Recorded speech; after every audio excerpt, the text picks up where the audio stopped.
I had the abortion at 21 weeks, but in hindsight, I know that I wasn't well informed in making that decision at the time. So when I came out of Mary Stopes' clinic in Brixton, the first thing that went through my mind was, where's my baby? What's happened to the body of my baby? And I kept asking myself that question. And, you know, the nurses that escorted me down to the recovery room, because I was in so much pain and I was sobbing, she said to me, "You silly girl, don't you know what you've done?" And that even put a shockwave through my system and made me so depressed. But I questioned months after months, nightmares and cold sweats. What happened to this baby's body? You were 19? Yeah, I was 19 at the time, yeah.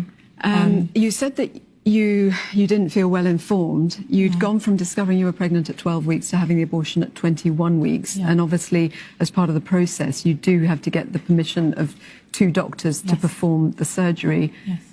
How could you not have been informed through that process? How did the process work? And I'm not saying as in it's your fault at all. I'm just saying, you know, there is a process and you would sort of assume that it was a process through which somebody would be apprised of all the details. Well, in my ignorance at that age, I remember just seeing one GP at King's College Hospital, a doctor, my partner at the time, and I went there.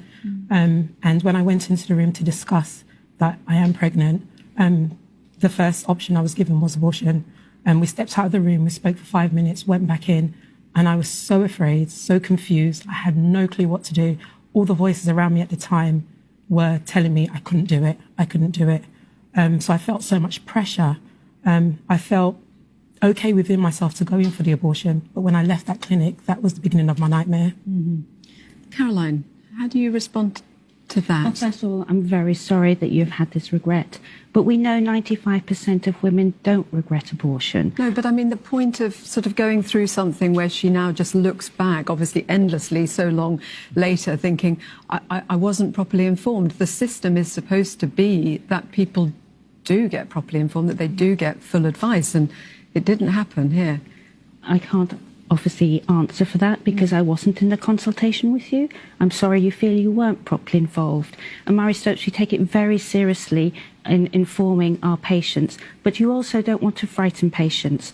I think the important thing is that we offer counselling, we give people a lot of time to think about it. You are very welcome to come back to counselling now. It's an open-ended offer from Mary Stopes for all our clients. We have a 24-hour helpline for women to ring up. So I'm sad that you've had this experience. I'm completely healed in my process for many years of struggling and to come to terms with the abortion that I went through. Facing the images one day just outside the Department of Health was like, whoa, like, oh my goodness, this is what happened to my baby.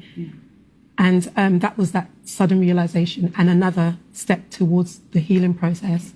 So I just feel that why are women not informed? Why are we not properly informed? If I went in for an operation, I would get the full download of this operation that I'm to have.